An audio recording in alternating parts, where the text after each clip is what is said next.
What's up, everybody? This is your girl, Miss Sophia the Diva, and I am back here again to do a review and discussion, recap, you name it, on Married to Medicine Season 5. This particular video will cover parts 1 and 2 of the reunion. So we're going to discuss episodes 16 and 17. Part 1 really didn't give us a whole lot of drama. There was a little here and there, especially between Mariah and Dr. Heavenly.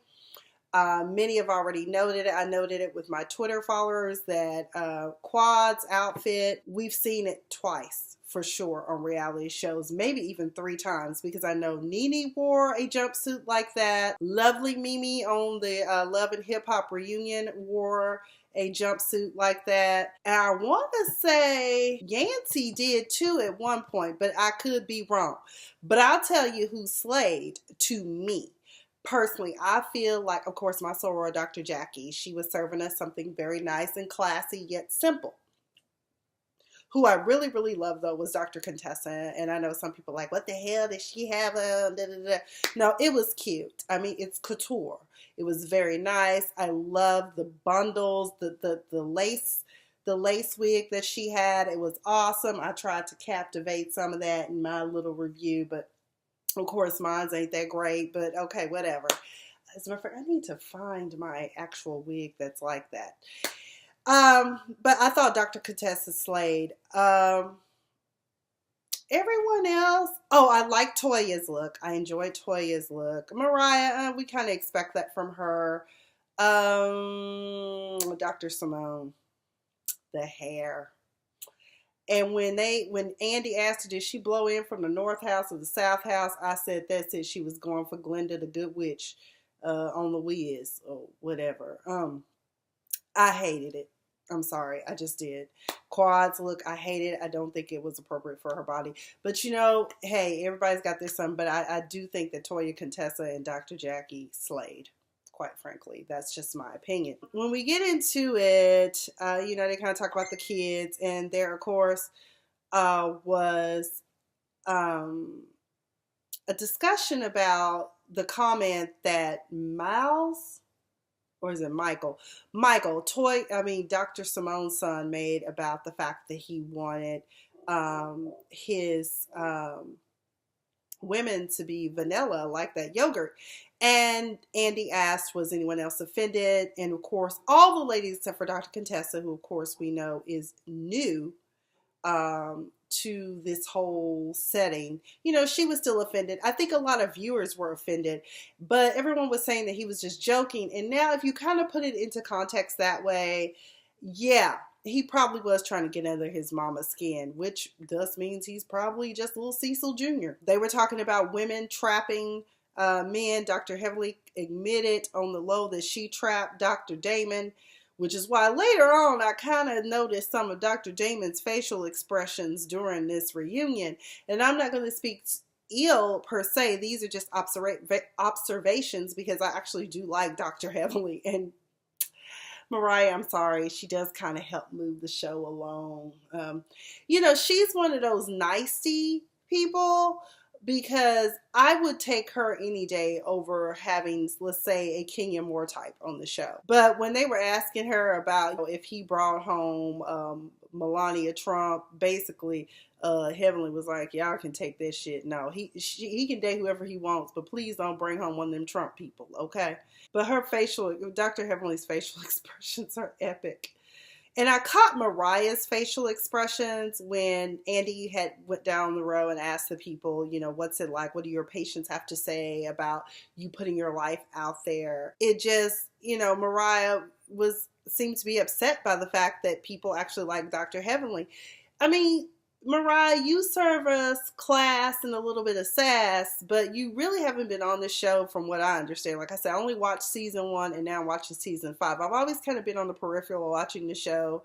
But I do think that Dr. Heavenly does help move the storylines along, and that her humor, as mean as sometimes it may come across, I honestly don't think, in your words, she means any harm. But don't hate, you still got your executive producer credits. I also find it interesting how her and even Quad got into it, and I love how Mariah always likes to remind Quad that I put you on.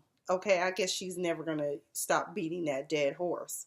When they showed flashbacks of the confrontations between Quad and Dr. G, aka Squidward, as I have now started to call him. If you watch SpongeBob SquarePants, then you know who Squidward is. That's the protagonist, antagonist. My English right now is escaping me, but you know what I'm saying, to SpongeBob. They were also talking about how some of these men want these traditional women, and I think it is a struggle when you are a working professional woman. To me, it amazes me how some women can go home, have one child or even two, and cook up a meal. Like one of my friends, I think she is amazing. Now she has two children, and I'm just like, girl, you got a husband and two kids, and you got to come home and cook. And I'm just like, I don't know if I'd be able to do it, because some days I'm barely functional enough to go even get up and walk my own dog, okay? But I think sometimes, because life does offer us certain luxuries, there's an app for that too. You can get you a maid if you need a little bit of help. Nannies are on call, whatever you need. They do gang up on Quad during this episode about her marriage. That's what's going on inside her own private hell, is what I call it, because it seems to be hellacious to me. And I did not know until the other episode that there's like a 14-year age gap between these two. So this explains so much too. I don't know.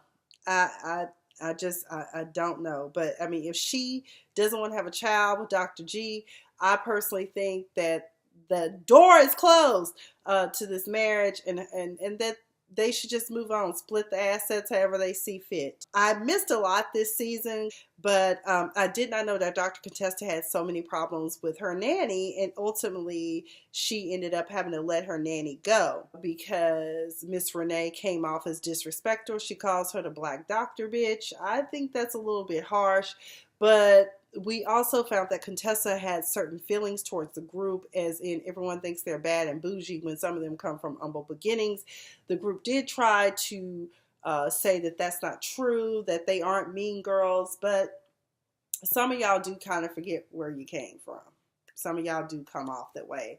I don't know what Mariah's background is. Even my soror, but that's... Sometimes she can come off a little. She said some snippet things, and I thought, ooh, that cuts like a knife. But you know what?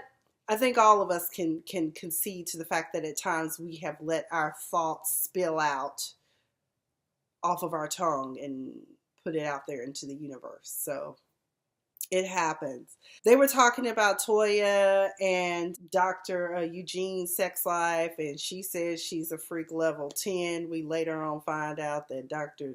Eugene doesn't seem to think that. Apparently she can't give good head at all. Fellatio is a better word to use. I don't know. I think some men must expect, Pornhub type sex. I don't know. Porn star, go down here to New Fine Arts, or whatever freak store is in your, and hell, I don't know. But either way, at least she can admit to that. And even he, I think, had to concede that she's not that great. But somebody said something about getting it in at least twice a month, and Dr. Heavenly said, "Who, twice a month? That's a lot." I'm like, what the hell have y'all been doing? Like at least once a week is what I would be thinking in a healthy marriage.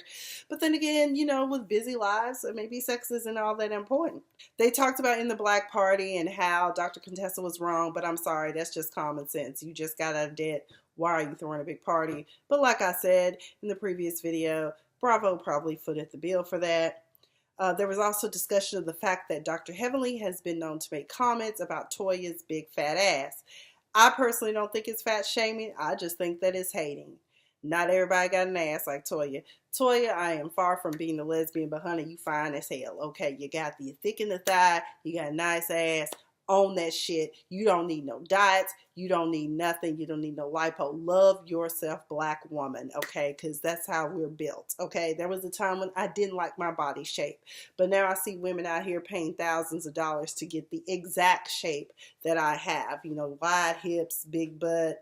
And I used to get frustrated because I wanted to wear pencil skirts, but you know, it's all good. And because Toya talked about all the things that have gone on, it's going to be difficult for her to lose weight the way it is. I remember a long time ago, this paralegal I worked with at a law office I worked for when I was in law school, she told me, she said, whatever you do, what you do not want to do is go on all these yo-yo diets because it will mess up your metabolism and you won't be able to get the weight off.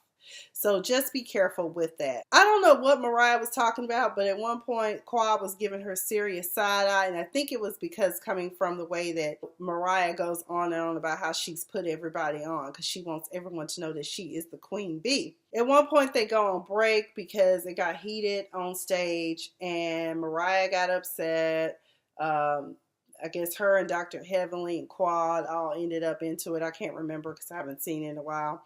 And Dr. Heavenly, being Dr. Heavenly, the prankster, the jokester, decided it would be good to draw devil horns and a mustache on Mariah's big life-size poster.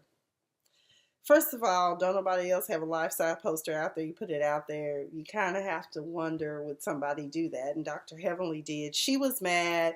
Mariah kept going on, oh my God, you're trying to turn this show. We will not turn it ghetto. It's not ghetto. This is gutter. And I don't know, was that her makeup artist, her daddy, or who that was? And they're talking about, why would somebody do that? Why would somebody do that? I'm like, sir, you need to calm down. Okay, that's what you need to do. You need to calm down. I don't know why Mariah's talking about, now we have to protect my furs and my pearls and my jewels. First of all, what does marking up a poster have to do with protecting furs and jewels? Girl, get your life and get over it. It was all in fun. It was mean. And then she drew a crown on herself. I mean, it just was drama.